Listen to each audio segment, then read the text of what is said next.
Ya, assalamualaikum warahmatullahi wabarakatuh. Subhanallah, alhamdulillah, wa la ilaha illallah, wallahu akbar. Allahumma sholli ala Muhammad wa ala ali Muhammad. Dipancarluaskan langsung dari Jalan Jenderal Sudirman nomor 1 Kompleks Masjid Darussalam, Sangat Kutai Timur. Suada 91,1 FM, Radio Informasi dan Inspirasi Keluarga.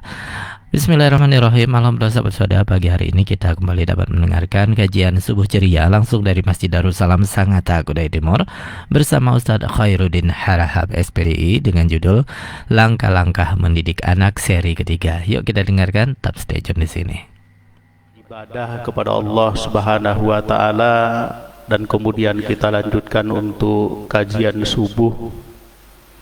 Mudah-mudahan amal soleh kita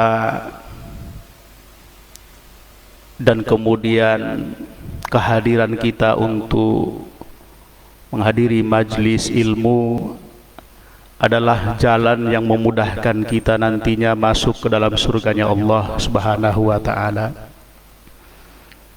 Karena Rasulullah sallallahu alaihi wasallam bersabda, "Man salaka tariqan yaltamis bihi ilman sahalallahu lahu tariqan ilal jannah." Dan ini adalah merupakan jalan yang disiapkan bagi kita untuk mudah masuk ke dalam surganya Allah Subhanahu wa taala. Salawat dan salam semoga senantiasa tersampaikan kepada baginda Rasulullah sallallahu alaihi wasallam. Mudah-mudahan kita semua kelak mendapatkan syafaat beliau di yaumul akhir nanti, yang mana pada saat itu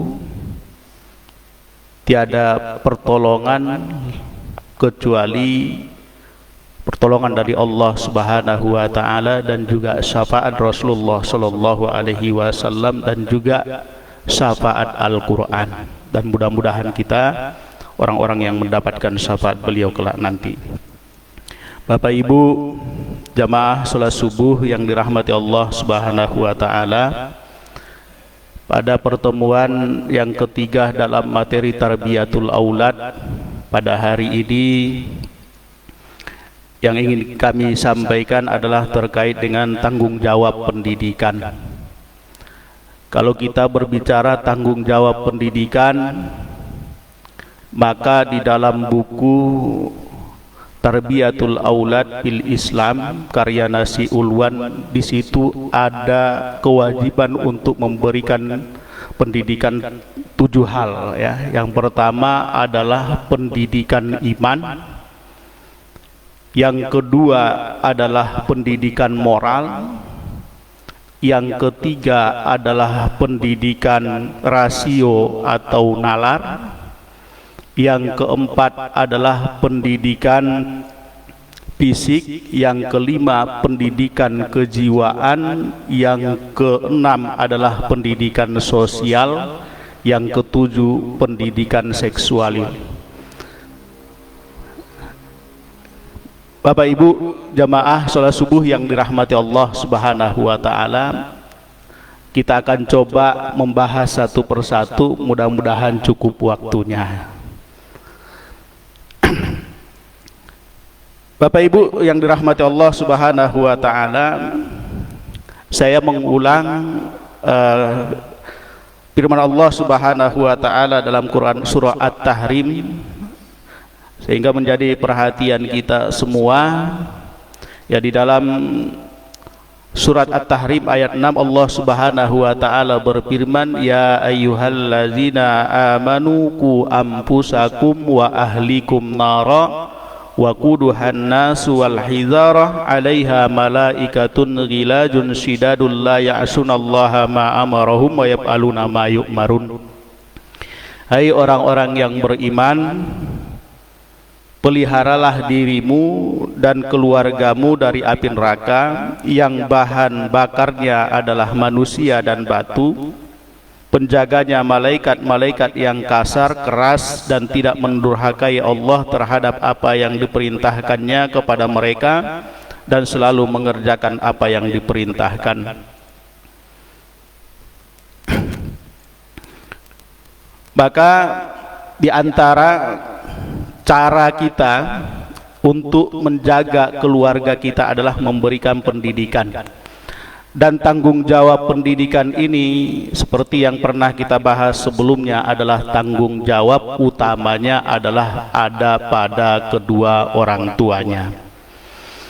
Maka tanggung jawab pendidikan yang pertama yang harus diberikan orang tua kepada anaknya adalah bagaimana mendidik mereka untuk beriman kepada Allah Subhanahu wa ta'ala. Kalau kita baca di dalam surat Luqman, kemudian Luqmanul Hakim juga memberikan pendidikan utama dan pertama kepada anaknya adalah pendidikan terkait dengan keimanan. Wa idh qala Luqmanu li ibnihi wa huwa ya'izuhu ya bunayya la tusyrik billah.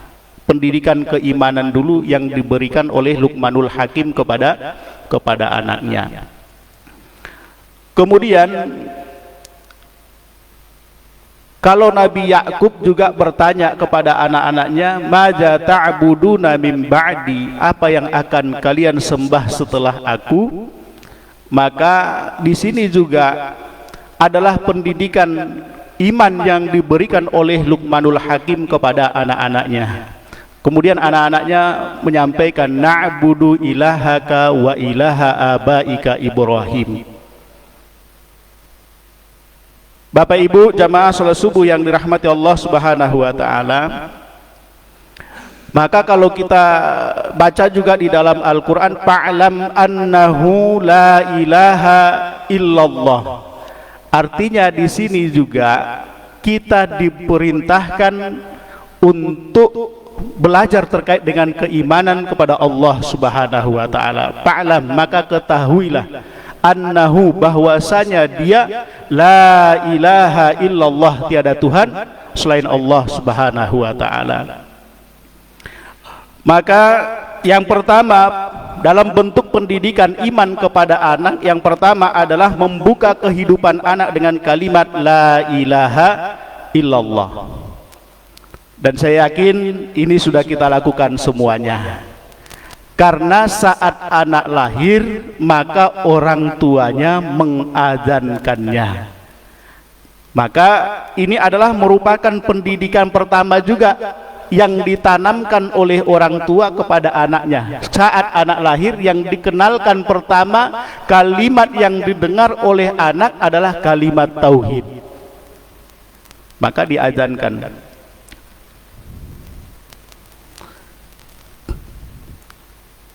Maka Rasulullah Shallallahu Alaihi Wasallam di dalam riwayat Hakim, "Ibtahu ala sibyanikum awwala kalimatin la ilaha illallah." Bacakanlah kepada anak-anak kamu kalimat pertama dengan la ilaha illallah. Tidak ada Tuhan selain Allah. Ini yang pertama yang harus kita ajarkan, kita tanamkan kepada anak-anak kita sejak dini. Kita ajarkan mereka makna syahadat itu apa, dan kemudian hal-hal yang merusak daripada nilai syahadat itu apa, sehingga anak-anak kita terbebas dari hal-hal yang merusak daripada akidahnya. Dan ini perlu kita tanamkan sejak dini kepada anak-anak kita. Kemudian cara mendidik keimanan yang kedua adalah mengenalkan hukum-hukum halal dan haram sejak dini. Juga perlu kita perkenalkan kepada anak-anak kita. Kita kenalkan mereka mana yang halal, mana yang haram, mana yang diboleh, mana yang tidak diboleh. Maka kalau kita memberikan, kalaupun mereka belum usia balik tetapi sejak dini sudah dikenalkan, maka tentunya saat mereka mukallaf, sudah dibebani hukum dalam Islam, mereka sudah tahu kewajiban-kewajibannya. Mereka sudah paham mana yang diperintah, mana yang dilarang, mana yang hak, mana yang batil. Mereka sudah paham terkait dengan hal tersebut. Pemahaman syariatnya sudah baik.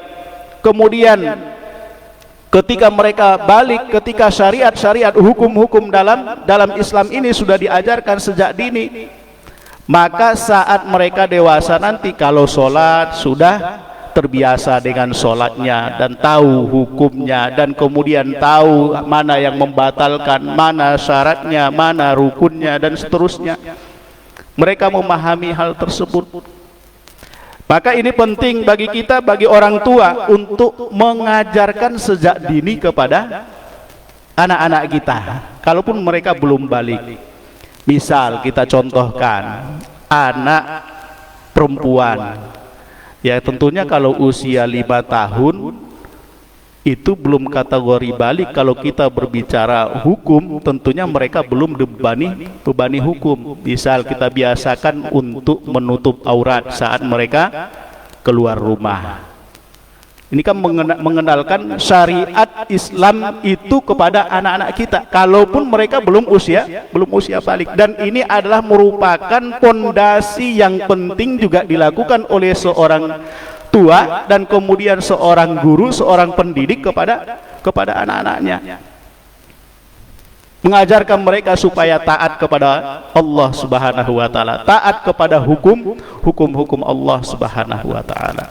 Maka Rasulullah sallallahu alaihi wasallam yang diriwayatkan oleh Ibnu Jarir dan Ibnu Mundir, Rasulullah sallallahu alaihi wasallam bersabda, "I'malu bi ta'atillah wattaqu ma'asiyallah wa muru auladakum bi imtithalil awamiri wajtinabin nawahi fadzalika wiqayatul lahum walakum minan nar."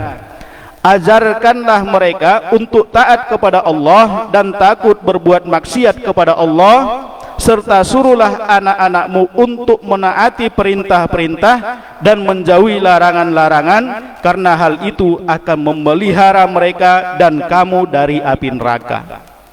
Subhanallah, Masya Allah. Kalau pendidikan ini kita berikan sejak dini kepada anak-anak kita, tentunya itu adalah memelihara kita, menjaga keluarga kita dari api neraka.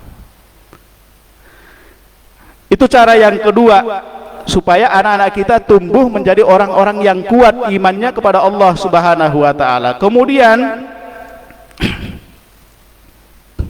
yang ketiga yang kita lakukan untuk menguatkan keimanan, pendidikan keimanan anak-anak kita, yang ketiga adalah menyuruh anak untuk beribadah ketika telah masuk usia 7 tahun.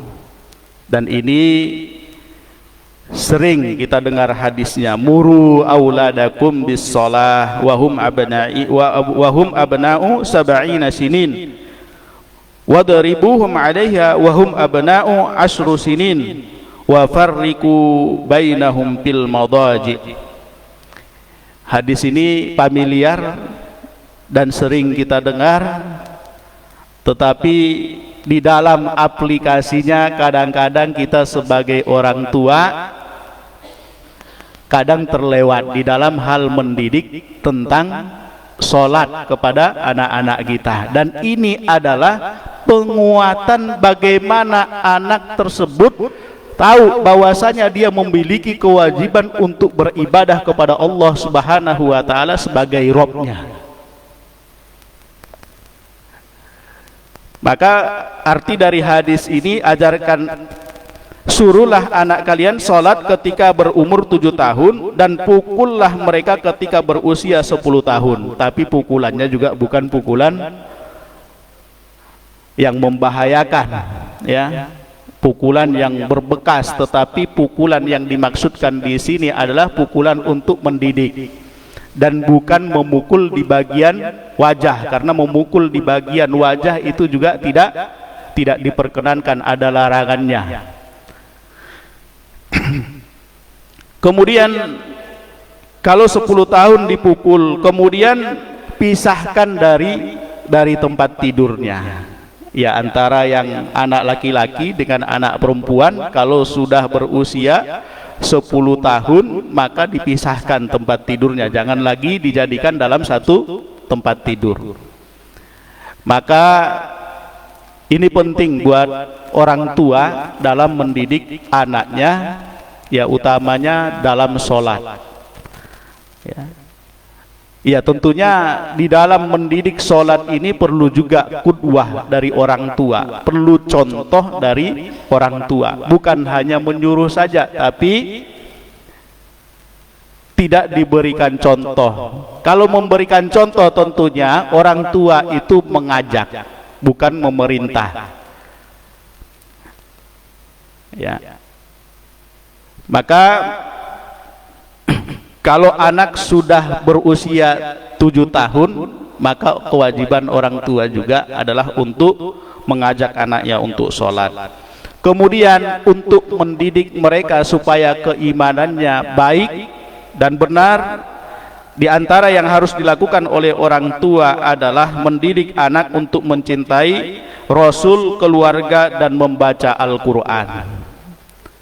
Jadi kalau konsep pendidikan yang diterapkan di Darussalam, ya, ini sudah mengamalkan diantaranya hadis Nabi Shallallahu Alaihi Wasallam ini. Ya, kenapa saya katakan begitu? Di SD IT, di TK IT, di SMP IT, di SMA IT itu ada porsi pembelajaran Al-Quran yang banyak dibandingkan pelajaran-pelajaran yang lain. Kalau di SD itu dalam setiap pekannya ada 10 jam. Kalau di SMP itu ada 8 jam.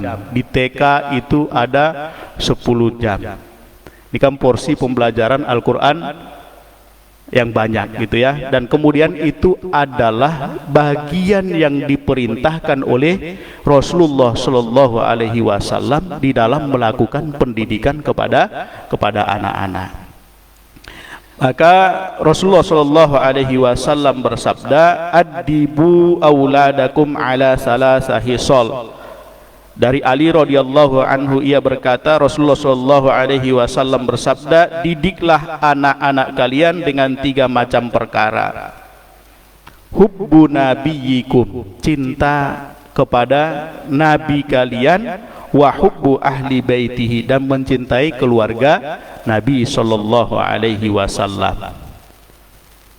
Nah, maka kita perlu mengenalkan sejarah Nabi kepada anak kita, ya. Maka ketika mereka sudah bisa baca, maka yang kita fasilitasi, ya, selain tadi mengenalkan keimanan, juga sejarah Nabi supaya mereka mencintai Nabi Shallallahu Alaihi Wasallam. Diberikan buku-buku yang menarik, ya, yang sifatnya ada yang bentuknya komik sekarang tuh, ya, terkait dengan sirah Nabi Shallallahu Alaihi Wasallam, sehingga mereka mengenal nabinya, ya, karena pintu untuk mencintai itu mengenal dulu. Kalau mereka nggak mengenal, bagaimana mereka mau mencintai nabinya, ya. Nah, ini tugas kita sebagai orang tua kalau di rumah, dan tentunya sebagai guru kalau di sekolah. Ya, maka mengajarkan mereka untuk mencintai Nabi Shallallahu Alaihi Wasallam dan keluarganya. Kemudian yang berikutnya di dalam hadis itu wa qiraatul Quran, dan bagaimana anak-anak kita, ya, mereka diajarkan untuk qiraatul Quran, tilawah Al-Quran, ya. Fa inna hamlatul Quran fi dhillillah yauma la dhilla illa dhilluh ma'a anbiya'i wa asbiyai. Karena sesungguhnya orang yang menjunjung tinggi Al-Quran akan berada di bawah perlindungan Allah di waktu tidak ada perlindungan selain perlindungannya, bersama para nabi dan kekasihnya. Maka, ya, kita juga orang tua perlu mengajarkan Al-Quran kepada anak-anak kita, ya. Maka diantaranya kalau kita orang tua kurang memiliki kemampuan untuk mengajarkannya, ada guru-guru, kita carikan guru-guru, kemudian kita carikan sekolah yang mengajarkan Al-Quran itu kepada anak-anak kita. Bapak Ibu jamaah sholat subuh yang dirahmati Allah Subhanahu wa Ta'ala,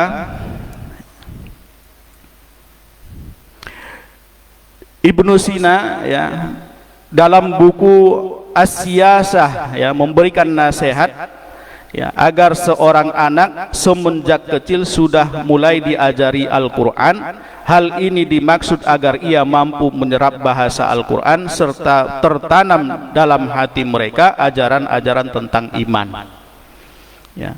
Ini Ibnu Sina menyampaikan dalam buku As-Siyasah ya, tentang bagaimana pentingnya mengajarkan Al-Quran kepada anak-anak kita sejak dini ya.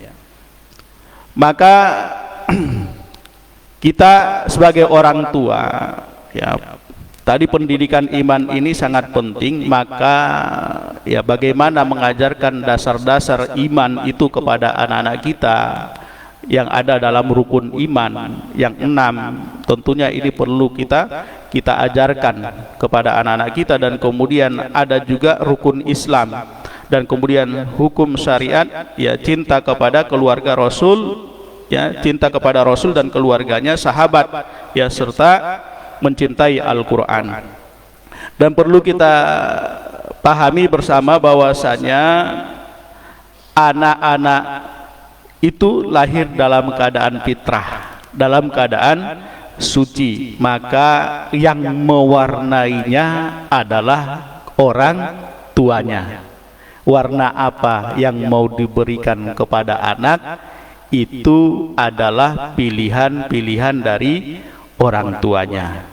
Rasulullah Shallallahu Alaihi Wasallam bersabda yang diriwayatkan oleh Bukhari dan Muslim, kullu mauludin yuladu alal fitrah, setiap anak itu lahir dalam keadaan fitrah.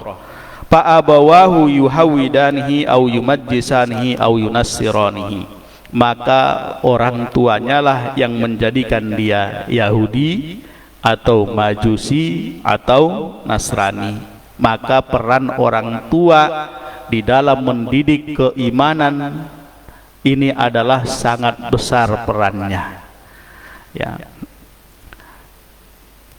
Bapak Ibu jamaah salat subuh yang dirahmati Allah Subhanahu wa taala,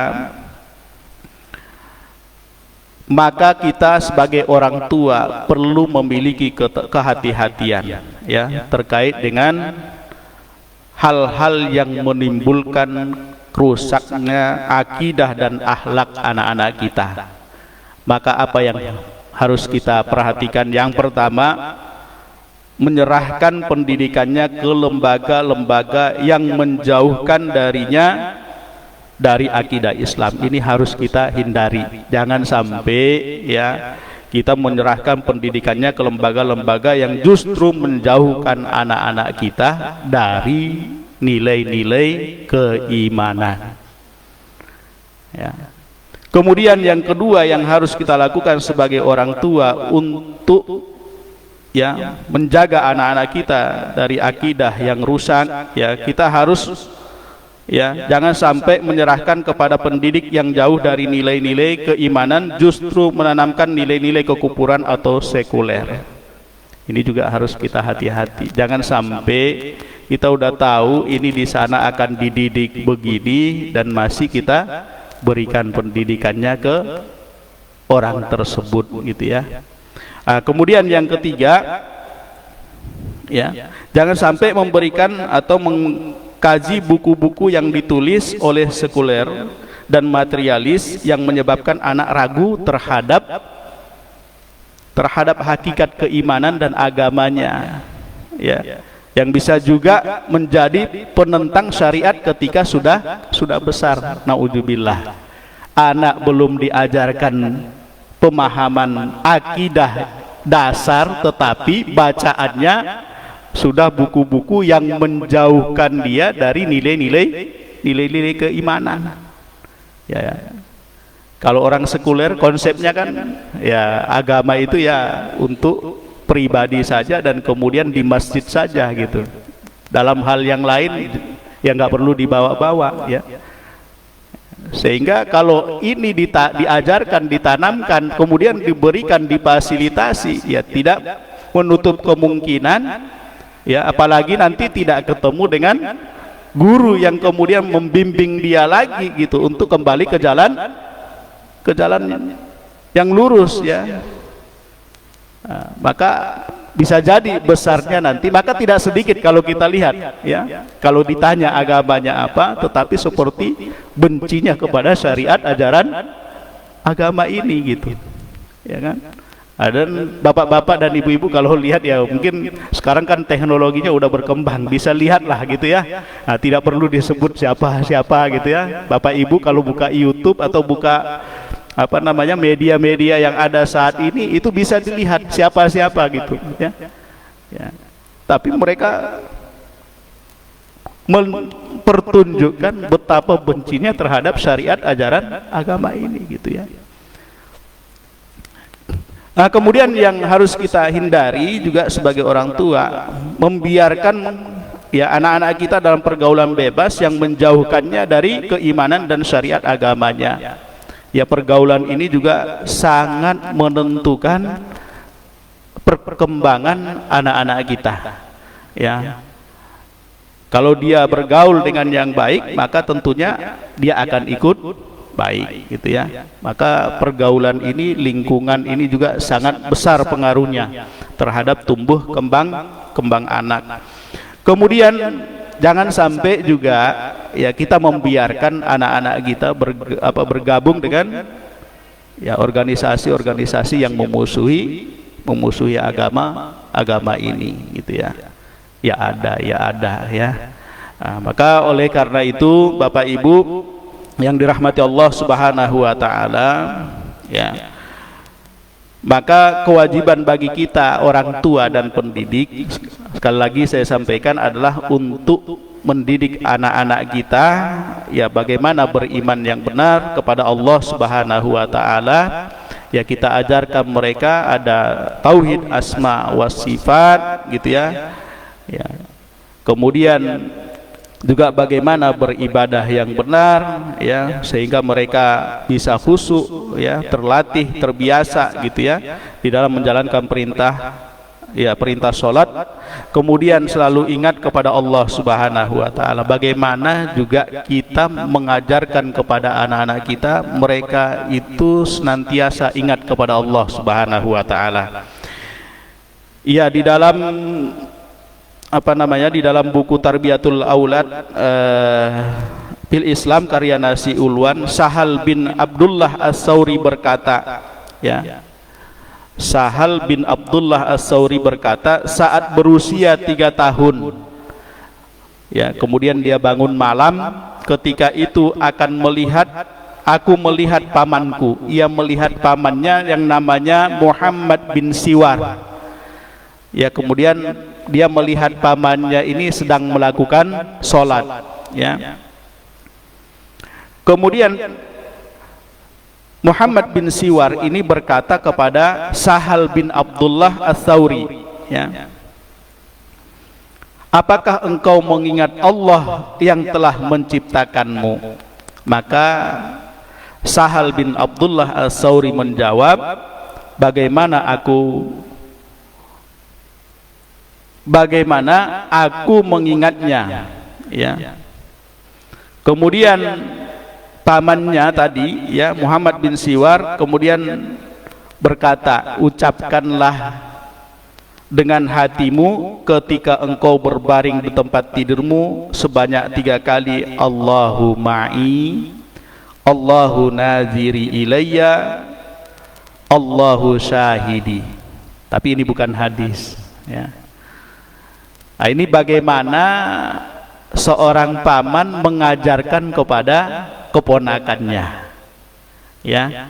Sahal bin Abdullah As-Sauri ya, sebelum tidur dia mengajarkan kepada anaknya, kepada keponakannya, supaya senantiasa mengingat Allahu ma'i, Allah bersamaku, Allahu nazirun ilayya, Allah melihatku, Allahu syahidi, Allah menyaksikanku. Maka artinya di sini perlu juga penanaman nilai kepada anak-anak kita, muraqabatullah, senantiasa merasa diawasi oleh Allah Subhanahu wa taala ya. Bapak Ibu yang dirahmati Allah Subhanahu wa taala, kemudian yang kedua tanggung jawab pendidikan kepada anak. Yang kedua adalah pendidikan moral, ya. Pendidikan moral, akhlak atau karakter atau apapun penyebutannya, ya, maka perlu dilakukan sejak dini sehingga ia tumbuh dengan akhlak mulia. Ya, kalau kita baca nanti di antara profil pelajar Pancasila di dalam di dalam kurikulum Merdeka yang sudah berjalan ini tahun kedua gitu ya, di antara profil pelajar Pancasila itu ada 6 profil pelajar Pancasila. Di antaranya yang pertama itu adalah beriman dan bertakwa kepada Tuhan Yang Maha Esa serta berakhlak mulia. Nah, di antaranya penguatan karakter pendidikan nasional itu ke sana. Bagaimana anak-anak ini kemudian memiliki keimanan yang bagus dan kemudian juga memiliki akhlak mulia, budi pekerti yang luhur, ya. Maka tentunya di dalam mendidik akhlak ini tidak instan, Bapak Ibu, tapi butuh proses yang cukup panjang. Karena anak-anak kita kalau mau dia menjadi sebuah karakter, maka harus dibiasakan. Karena karakter itu tidak tiba-tiba muncul, tetapi dia harus dibiasakan. Maka ya, kita orang tua memiliki kewajiban untuk itu, ya. Tetapi pendidikan akhlak ini akan bisa dicapai kalau pendidikan imannya selesai, ya. Nah, maka pendidikan iman tidak bisa dilepaskan dari pembentukan karakter, ya. Maka seorang filosof ya dari Jerman mengatakan begini, fakta, ya, namanya fakta, seorang filosof dari Jerman, moral tanpa agama adalah sia-sia. Moral tanpa agama adalah sia-sia. Ini filosof Jerman gitu ya. Kemudian ada Kant, ya. Kant ini juga adalah seorang filosof, ya. Moral itu tidak akan tercipta tanpa adanya 3 keyakinan. Keyakinan adanya Tuhan, kekalnya roh, dan perhitungan setelah mati. Ini pendapat filosof barat gitu ya. Nah, kalau kita lihat bagaimana agama kita itu sudah menuntun kita, ya. Menuntun kita dan kemudian sempurna ajarannya gitu ya. Maka di dalam hadis Rasulullah Shallallahu Alaihi Wasallam, manahala walidun waladahu khairon lahu min adabin hasanin. Tidak ada pemberian yang terbaik oleh orang tua kepada anaknya kecuali pendidikan adab yang baik, akhlak yang baik, akhlak yang mulia. Nah, berarti siapa lagi di sini yang disampaikan oleh Rasulullah Shallallahu Alaihi Wasallam adalah orang tua, ya. Nah, maka ini perhatian buat kita semua sebagai orang tua. Maka juga di dalam hadis lain Rasulullah Shallallahu Alaihi Wasallam bersabda, akrimu auladakum, muliakanlah anakmu. Wa ahsinu adabahum, dan perbaikilah adab mereka, ya. Maka tadi untuk pendidikan adab ini peran orang tua sangat besar. Maka kalau juga kita lihat di dalam nasihat Luqmanul Hakim kepada anaknya, di antaranya itu juga ada pendidikan moral. Bagaimana Luqmanul Hakim mengajarkan kepada anak ya untuk taat berbakti kepada kedua orang tuanya, dan bagaimana Luqmanul Hakim mengajarkan supaya anaknya juga adalah menjauhi sifat sombong, ya. Kalau kita baca nanti dalam rangkaian nasihat Luqmanul Hakim itu akan kita dapatkan. Di antaranya bagaimana anaknya tidak berlaku sombong. Dan itu tentunya adalah pendidikan moral yang dilakukan oleh Luqmanul Hakim kepada anaknya. Ya, maka kita Bapak Ibu yang harus kita hindarkan dari anak-anak kita, ya, yang pertama adalah menjauhkan anak-anak kita dari berbohong. Nah, ini jangan sampai kalau kita tahu anak-anak kita berbohong, maka segera kita luruskan bahwasanya berbohong itu tidak diperbolehkan. Sekecil apapun kebohongannya harus kita hindari, dan kemudian kita berikan pemahaman yang baik buat anak-anak kita semuanya, ya. Di dalam hadis riwayat Ahmad, ya, yang artinya siapa yang berkata kepada anak kecil, kemarilah dan ambillah sesuatu, lalu ia tidak memberinya, maka perbuatan itu satu kedustaan. Ya, jadi kadang-kadang karena asik bermain dengan anak gitu ya, nah, kemudian kadang-kadang si orang dewasa pemegang kantongnya supaya si anak itu datang gitu, ya. Nah, nanti kamu akan saya kasih sini. Tetapi begitu anaknya datang tidak diberikan apa-apa gitu ya. Dan itu adalah bentuk kebohongan juga. Maka ini harus dihindari. Ya. Maka kalau sudah dijanjikan mau diberikan, ya, maka diberikan. Karena ini adalah untuk menjauhkan anak-anak kita dari sifat bohong. Karena mereka akan belajar dari situ. Oh, boleh ternyata, ya kan? Atau sesuatu ungkapan yang tidak sesuai dengan apa yang dirasakan oleh si anak. Ya. Maka pentingnya mengajarkan kejujuran dan menghindarkan anak-anak kita dari sifat bohong.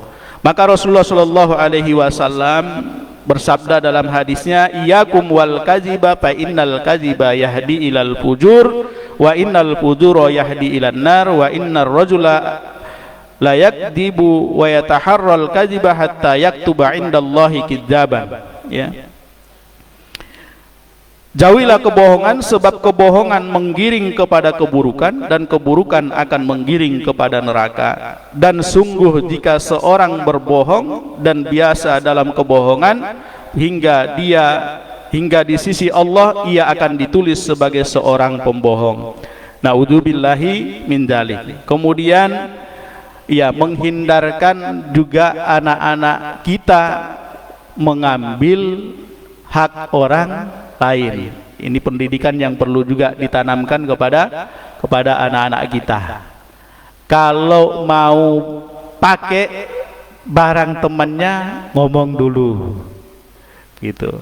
Nah, ini bagian daripada pendidikan yang dilakukan oleh orang tua. Jangan sampai kalau kita lihat, ya, ada anak kemudian memakai barang temannya tapi belum mau diomongkan, tapi sudah pakai gitu ya. Dan seandainya kalau nggak diketahui oleh gurunya atau siapa yang ada di sekitarnya, maka sungguh dia tidak akan pernah minta izin gitu ya. Nah, ini bagian dari hal kecil gosip yang dilakukan gitu ya. Kalaupun nanti itu dikembalikan lagi ke tempatnya, apalagi yang sifatnya barang itu bisa habis, maka perlu juga mereka dihindarkan dari mengambil barang orang lain. Kemudian, ya, suka mencela dan mencemooh. Nah, ini jangan juga, ya,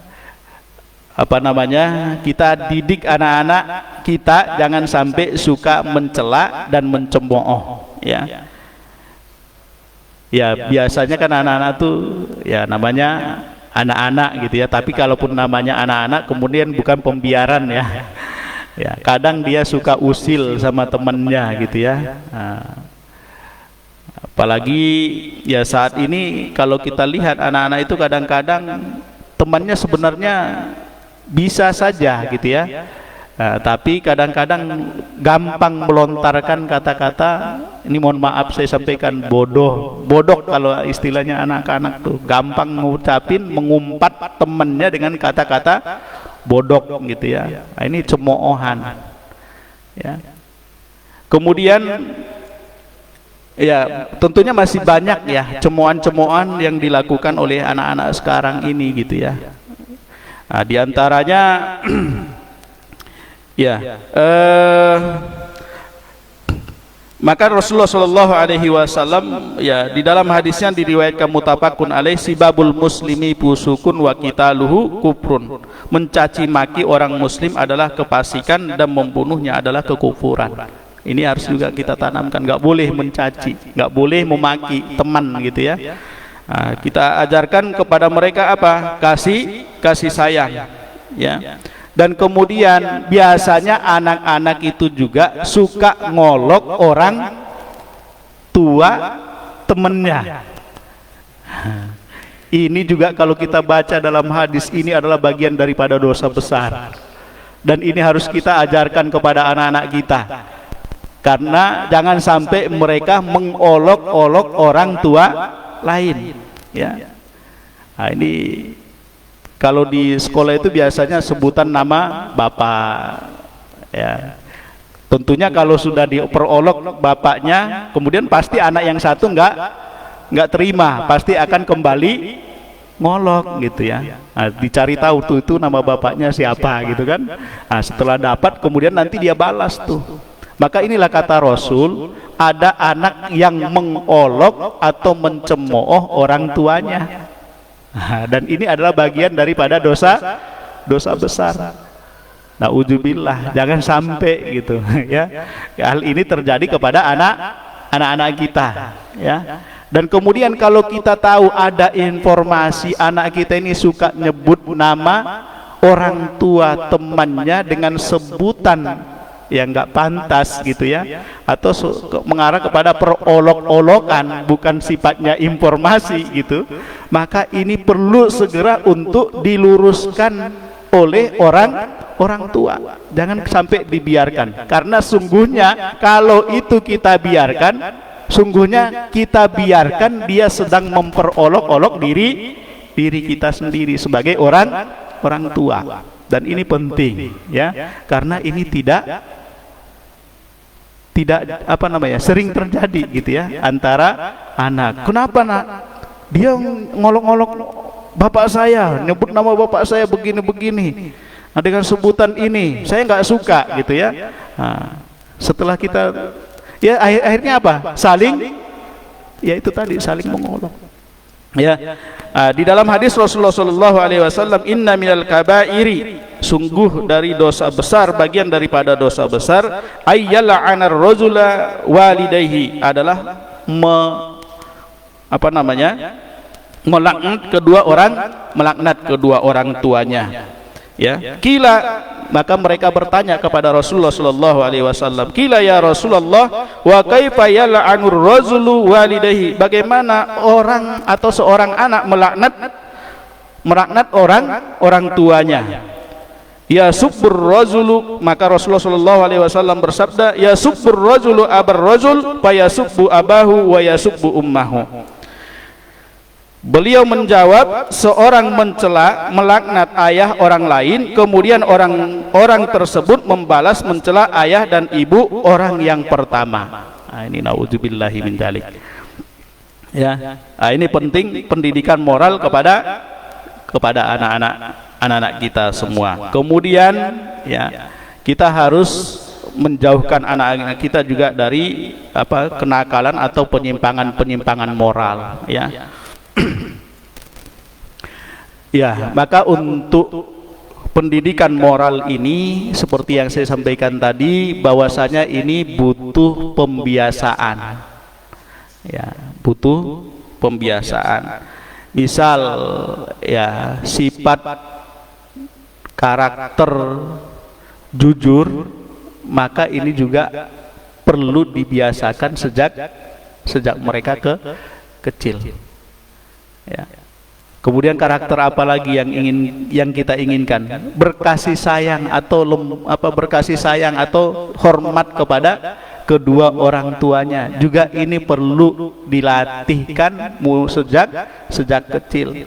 Misal ada anak, ya, ada anak kadang kan suaranya tinggi kepada orang tuanya. Ya, padahal masih usia balita, udah siap mau marah-marah kepada orang tuanya. Kalau kita mau menanamkan rasa hormat sayang kepada anak tersebut, jangan dibiarkan. Tapi apa yang harus kita lakukan sebagai orang tua? Kita panggil dan kemudian kita ingatkan, kita nasihati. Oh, itu nggak baik, coba ngomong yang lebihin lagi, diajarkan, ya, sampai oh iya seperti itu, ya, sampai ketemu bentuk penghormatannya kepada kedua orang tuanya. Misal, ya, kadang anak-anak sekarang, ya Bapak Ibu, ya, itu bilang ya, itu kadang sering juga terjadi. Nggak mau gitu, ya, apalagi nggak mau, aja nggak boleh gitu, ya, dua huruf itu saja nggak mau, apalagi tidak mau gitu, ya. Atau bapak ini, ibu ini, taunya saya aja, adik saya ada, kakak saya ada, kenapa saya aja, gitu kan? Ini bentuk penolakan kepada orang tua. Ya, maka hal-hal tersebut juga harus kita didikkan, kita latihkan, ya, kepada anak-anak kita. Jangan sampai juga mereka memiliki karakter yang membantah kedua orang tuanya. Ya, termasuk sifat karakter suka menolong. Tentunya juga ini harus sudah dilatihkan.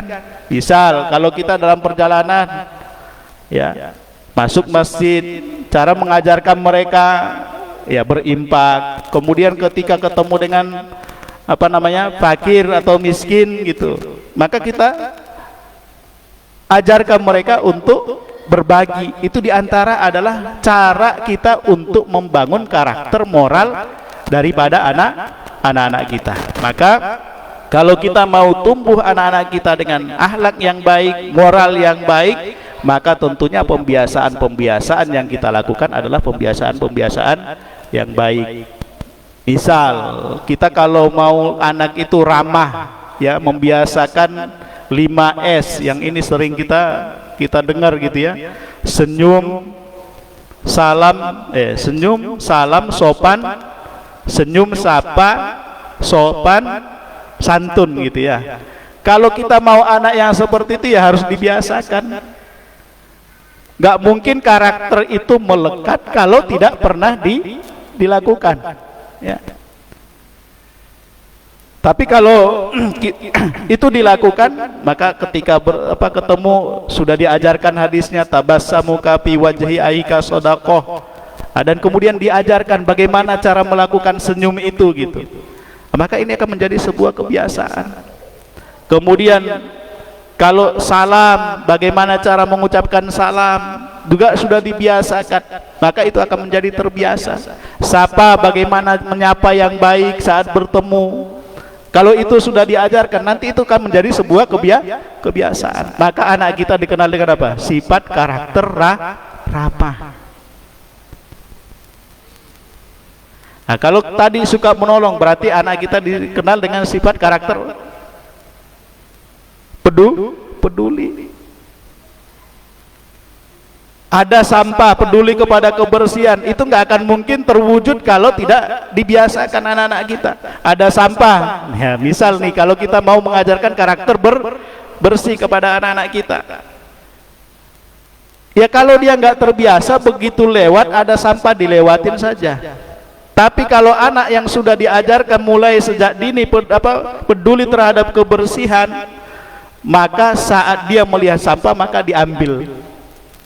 Tapi karena sudah diajarkan oleh kedua orang tuanya, dibantu lagi oleh gurunya di sekolah. Nah, ada sampah, ambil, buang. Saat dimanapun dia akan terbiasa dengan karakter itu. Nah, tapi kalau kita nggak pernah mengajarkan itu, Maka saat ada sampah ya dilewatin begitu saja, bukan tugas saya. Kasih Pak. Ya, bukan tugas saya. Itu ada petugasnya gitu. Ya. Nah, maka karakter-karakter atau moral yang baik ini perlu untuk diajarkan kepada anak-anak kita sejak dini. Bapak Ibu yang dirahmati Allah Subhanahu wa taala, kemudian pendidikan yang berikutnya yang harus kita lakukan sebagai orang tua, tanggung jawab kita adalah pendidikan rasio, nalar. Ya, membentuk pola pikir anak dengan segala sesuatu yang bermanfaat seperti ilmu agama, kebudayaan dan peradaban, ya. Jadi mendidik anak-anak kita itu ya supaya terbentuk pola pikir dengan segala sesuatunya adalah hal yang bermanfaat, ya, seperti kita ajarkan ilmu agama, kemudian juga kita ajarkan kebudayaan dan juga peradaban, ya. Nah, ini penting juga, ya, karena sebagai orang tua dan pendidik memiliki kewajiban. Yang pertama itu adalah mengajar, ya. Orang tua itu wajib mengajarkan kepada anaknya ilmu agama.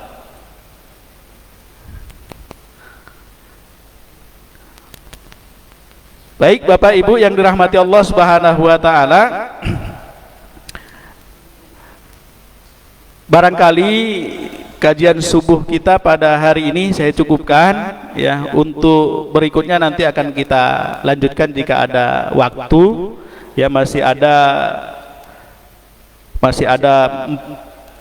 4 lagi, ya. Masih ada 4 tanggung jawab pendidikan, ya. Yang pertama yang berikutnya adalah tanggung jawab pendidikan rasio, nalar, kemudian tanggung jawab pendidikan kejiwaan, sosial, dan juga yang terakhir adalah tanggung jawab pendidikan seksual.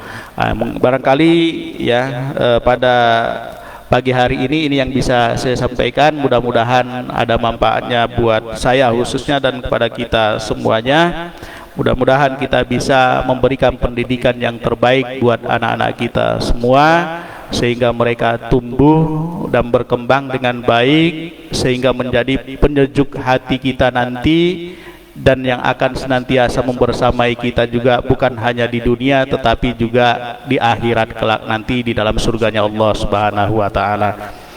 Aqulu qouli hadza wa astaghfirullah li wa lakum. Assalamualaikum warahmatullahi wabarakatuh. Waalaikumsalam warahmatullahi wabarakatuh. Ya sahabat saudara, tadi sudah kita dengarkan kajian subuh langsung dari Masjid Darussalam Sangatta Kuala Timur. Semoga bermanfaat, semoga menginspirasi. Amin ya rabbal alamin. Alhamdulillahirabbil alamin. Subhanakallahumma wa bihamdika asyhadu an la ilaha illa anta astaghfiruka wa atubu ilaik. Wassalamualaikum warahmatullahi wabarakatuh.